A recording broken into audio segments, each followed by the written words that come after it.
Do we have too much government? We need to put people ahead of corporate profits. This system is so lopsided. This threat is a real threat to democracy. And I think that's really important. That's something we haven't been doing in this country for a long time. Where do you start? What do you do? How do you do it? Access to Democracy is sponsored by Thomson Reuters, providing legal professionals with the intelligence, technology, and human expertise they need to find trusted answers. Products include Westlaw, Practical Law, and Firm Central legal practice management software for small law firms. Thomson Reuters, the answer company. Online at thomsonreuters.com. Access to Democracy is made possible in part by a donation from Firefly Credit Union. Firefly is the new name of U.S. Federal Credit Union, which has proudly served the financial needs of the Greater Twin Cities community since 1925. At Firefly, we guide our members forward and give them the power to chase dreams by delivering the financial solutions they need to get ahead. From checking accounts to mortgages, we'll light the way. We are Firefly Credit Union, and this is Life Illuminated. And Dr. Charles Crutchfield of award-winning Crutchfield Dermatology in Eagan, acknowledged as one of the nation's best physicians.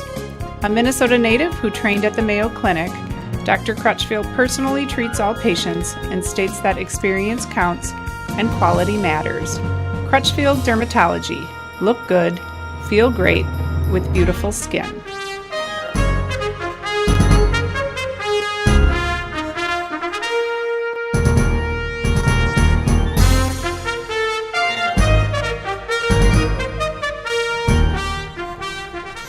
Welcome. Access to Democracy returns. Alan Miller, your host, and we have return guests, the tag team of the Crutchfields. Father Charles, who's not only one of our sponsors, but also recognized as one of the best physicians in the world, probably. I certainly know that it's in the country, but I think it's beyond that. And Olivia, who has been here once before, and an incredibly talented young lady, and we will talk about that. So welcome back both. Thanks for having me. us. Now you come from a medical background, and we found a picture, which if Rita will put it up, talking about father to son. That first Crutchfield picture, your father and mother were both physicians, right? Yes. Yes. There we go, on the left. That's nice. Yeah, my father and mother, they graduated from the University of Minnesota Medical School in 1963. And Mom actually got pregnant with me her first year of med school, so I was 3 years old when they graduated. I was born in 61.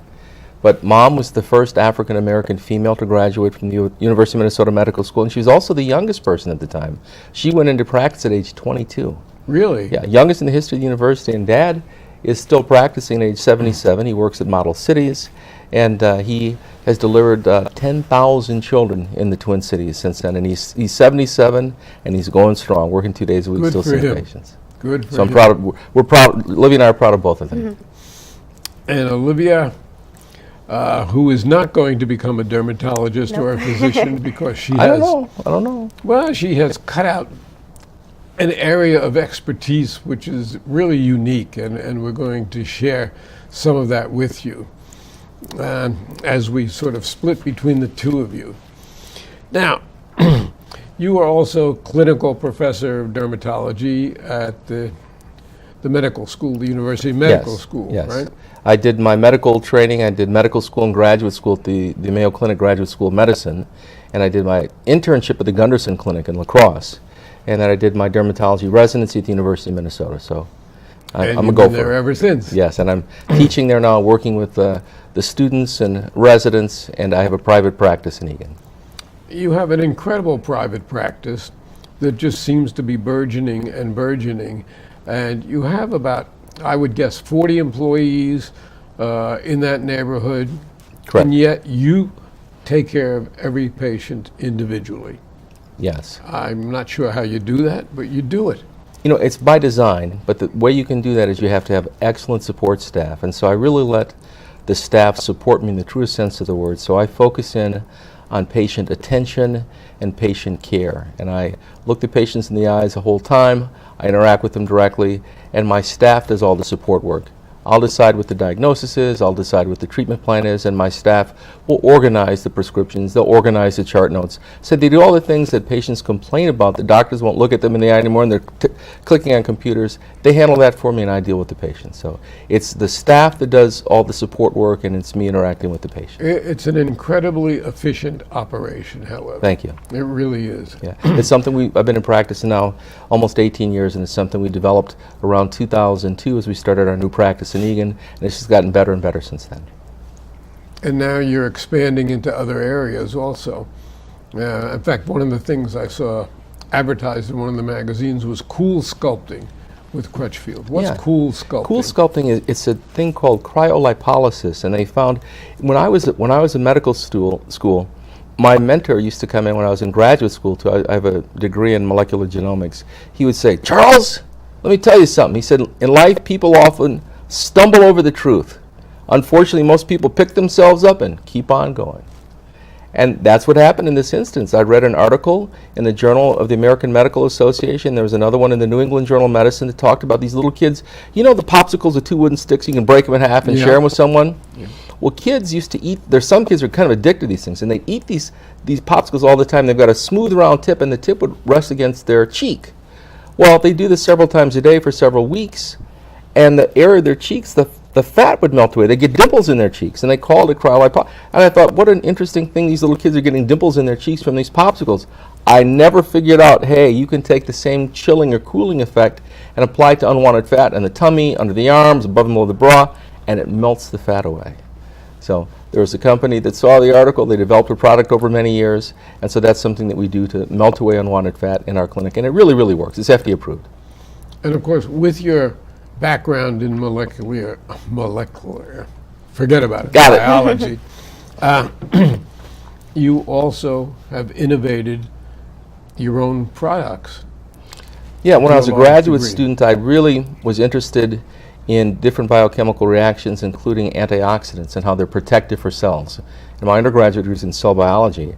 And so I've been working on a special antioxidant hydrating rejuvenative cream for the face, but it's probably for all skin, over the last 25 years. And one of the things that we've developed recently is some of the fruits like blackberries and pumpkin seeds and strawberries and red raspberries and cucumbers and avocados. They have some of the most incredible antioxidant properties known that's been measured. And so finally we've gotten a combination of extracts that have become available that we're using in a special cream that we're using to hydrate and also protect the cells from aging. And so we call it the Crutchfield face cream, natural face cream, because it's made of natural products. But we kind of like the new term we discussed earlier today, Crutchfield magic skin cream. I think it's kind of a catchy term. After 25 years, the Crutchfield Magic Skin Cream is ready to hit the market? We got our first batch last week, so we're going to be trying it. We've had the staff beta testing it. Everybody loves it. Everybody who's tried it so far loves it. Terrific. Yeah. And I think we'll be reading a lot more about that in Hopefully, probably yes. the near future. Thank you.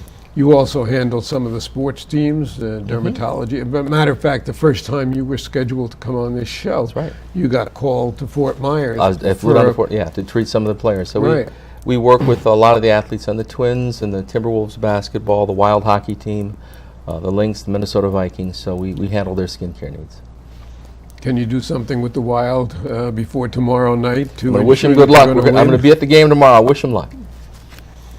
Now, Olivia, you knocked my socks off the first time you were here. You really did. Because for somebody who has just turned 16, you have such an incredible spread of talent. Thank you. And you are one of how many Crutchfield children? 3. In my immediate family, we have a lot of cousins and stuff, but I have 2 siblings. And are they older? Or I'm the oldest. You're the oldest. You have 2 younger brothers? 1 brother, 1 sister. Ah, and Yeah. how old are they? Charles is 13 and Ari is 10. I doubt it's a little bit early for them to decide what they're going to do with their lives. Yeah. But you're sort of well on the way to deciding what you're doing with yours. I am looking into many different things, yes. Yes. Now, you are an accomplished pianist. Thank you. We know that. As well as a black belt in karate. Yes, I am. So we don't mess with you either. And I have it on good authority from Rita Tester that you have spent a lot of time on robotics. Yes, yes, that is one of my favorite activities to do at school. What is robotics and how do you go about it? Well, there are two different leagues at my school. So there's FRC and FTC. It's kind of like varsity and junior or JV, like if that makes sense. And I was on an FTC team for 2 years. That was my sophomore year and this year. And so that's like a smaller team. It's like we had 5 to 6 people each year, and you build a robot that can accomplish different things to solve this challenge. So there's usually a game every year, and there are different challenges and ways to earn points. And a team has to come up with their own idea, so it has to be original to your team. And you just build all the components yourself and test it, and you get to compete with what you've created. And tell us where that went this year. This year we didn't get too far. We went to our 2 region competitions, but last year we actually made it to state, and we got 13th at state, first place in our both of our region competitions. So that's in addition to everything else. Yes, that's on top of all the other stuff I do. And yet, you maintain a straight A average. Mm-hmm. Have you decided where you're going to go to college yet? I have not decided yet. We are definitely looking at a few different options. I know my dad has some ideas of schools that he likes, but I'm still looking for my personal favorites. And we haven't had a chance to do the college tour, No, and not as yet. many parents out there know, this is about when it starts. But we're looking at East Coast schools and West Coast schools, some schools in Atlanta, and of course schools in the Midwest. So we've got schools covered around. But we'll take a look and see how things are going. She's applied to a program at Stanford this summer that's for business, entrepreneurship, and we'll see how she likes it there. But the one thing that we didn't talk about, and she just did this with her colleagues, there's a group at school called the Business Professionals of America. Mm-hmm. And that's where they do website development, and they come up with a whole business plan. And her team won the state. She's a state champion now. Yeah. And she's Really? headed for the national finals down in Orlando shortly. Yeah, in May. See, you even have talents that I didn't know about.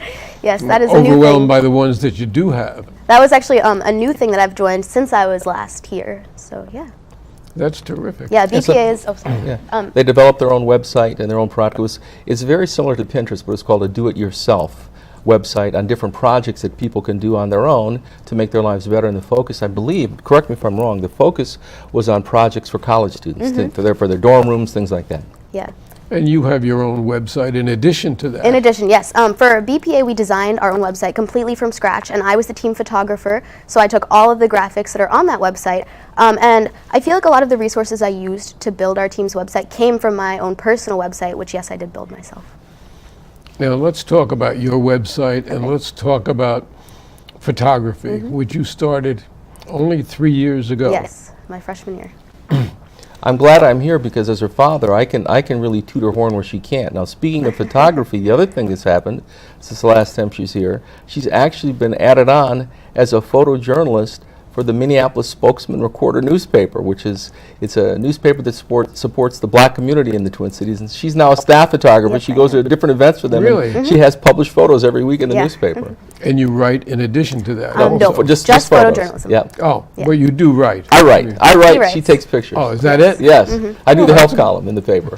Yeah. So we're a duo there again. Some of the pictures, and we displayed them last time you were here, and as a matter of fact, they're up on our website. But the ones that you're bringing in today, Yes. we won't show all of them, but they will all be up on our website, and they'll move over to YouTube, and you will have them. They'll be certainly available here on Access to Democracy and Egan TV. So let's talk about some of the pictures that you have brought us and give us a little history and background of them course. as soon as we bring them up. Okay. And Okay, so there's number one. I believe this was one of our first days in Cuba, and there were people lined all across the streets of Havana, and this woman was just sitting on the ground. I don't really remember the store that was behind her. There were a lot of different unique stores to Cuba, and little shops that had handicrafts and stuff like that. And she was just sitting there with a Cuban cigar, and I asked if I could take her picture. And there are a lot of different people on the streets who are dressed up like she is, ready for tourists to take their picture, and they say like un peso, like you have to pay them a little bit to take a picture, but that's the only one in this whole group that was like that. But she was very sweet. She did allow me to take her picture. Some people, we were told by our tour guide Mario that some people actually say no when tourists ask them. I didn't have a single person say no to me when I asked them. We found to the take their people of photo. Cuba to be extremely They were warm so kind. and welcoming, and it was a wonderful experience. So there's a 15-year-old who's been to Cuba Yes. before she Twice. became a 16-year-old. Yeah. So that's a story in and of itself. Yes. This is actually one of my personal favorites from our trip. So we were fortunate enough to visit the countryside of Viñales in Cuba, and we visited an artist co-op. Is that the term? Yeah, it's an artist co-op. So they had a lot of, they had probably a dozen artists working. It was kind of a warehouse, but all had their own space, and they're working and producing different, various types of art. And they had fresh food, and it was wonderful. So this was on our way back from the trip, and you could see it's kind of stormy. I remember it rained very hard after this once it got dark. But I saw a big bull in the field. We were in that taxi, so I said, hey, can I please go across the street and take a picture of this bull? It looks so cool. The picture of the bull didn't turn out wonderful, but I heard this horse galloping in the distance, and I whipped around quick enough to like snap this picture. I just did a burst shot, so it was like click, click, click, click, click, and this was one of them.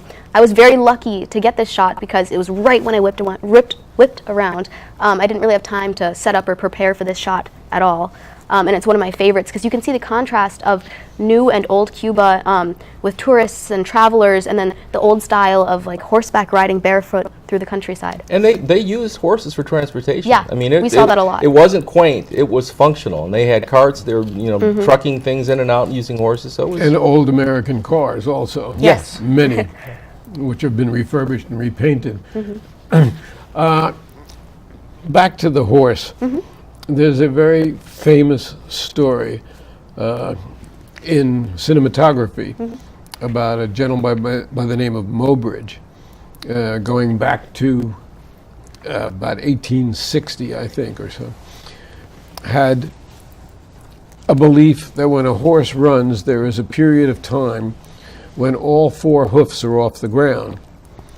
And he was a wealthy man, and there was another man who said, no, could never be. So what they did back then, before even there were motion pictures, is they rigged about 16 shots, 16 cameras, and had the horse run, and they bet $10,000 to see if there's a period of time when a horse has all four of its hoofs off the ground. This one doesn't. It looks like it has three off the ground. We can't tell about the fourth one. Yeah. But it was determined, and Mobridge won the bet. Wow. Unfortunately, he killed his wife a few years later and went to jail. Oh my gosh. But it was the precursor to motion pictures, really. And it was an interesting story. Yeah, that's an interesting Yeah. story. Now, moving on. This gentleman is... He was actually the owner of a bull for people to take pictures. It was kind of like a tourist bull type thing where people could go stand around it and take family photos at a tourist stop. We were actually there for a rest stop, but also to see a very picturesque overlook. I can't remember the name of the mountains that we were looking at the hillside, but it was very funny. I walked over, and he thought I was going to ask to take a picture of his bull, because that's what most tourists do, and I was like, no, you. I want you to be the subject. So that's who that is. And you can see this with a lot of Cubans in the pictures that I took, but I feel like their faces really tell a story, and this is one of the subjects where you could really see the story played out on his face. That's one of the things that I've heard many times too, from people that look at her photography, that she has such a good eye. Or in that case where she saw, no, the story's not the bull, the story's the bull's owner. And you might say what they said in, I think, Silence of the Lambs, when they were talking about the FBI agent. His face is a picture of places that we would never want to visit. And certainly we saw age and experience in his face. Speaking of old American cars. So one of my favorite things about Cuba was the old cars that they had. Is this in Havana or where? Yes, this is in Havana. We were walking, it might have been, because we went to a small music concert. We were walking around the city to get to the venue, and there were many different streets and alleyways where there were just very beautiful, brilliant colored cars. just parked there, and this was one of them. So when we were walking, I would just kind of stop and take pictures of everything around me, and this is one of them. And I really think that the old architecture surrounding it and the colors really help frame this shot. And I really love the color of the car too. It really is, yeah. And also the background, which is so clear, but you know, it's not New Orleans, but it's Havana. It's Havana that most people in this country have never seen, and it's the old Havana, which is unique in and of itself. Yeah, I feel like you could take a picture of this car any place in the world, but it's the background that really gives it that setting of you're in Cuba. Okay, what do we have next? So this is my younger sister, who I mentioned before. Her name is Ariana, but we call her Ari, and she's 10.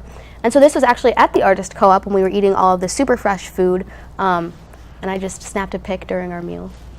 Yep, and it was an art co-op, and it was an art school. And so there were artists in residence working there, and then some of the artists would work as cooks, and they prepared the meal for us as we took a tour of the art school. So, and they also had a lot of their works displayed. They had kind of a mini show going on, so it was really nice. Yeah. And what is her expression telling us here?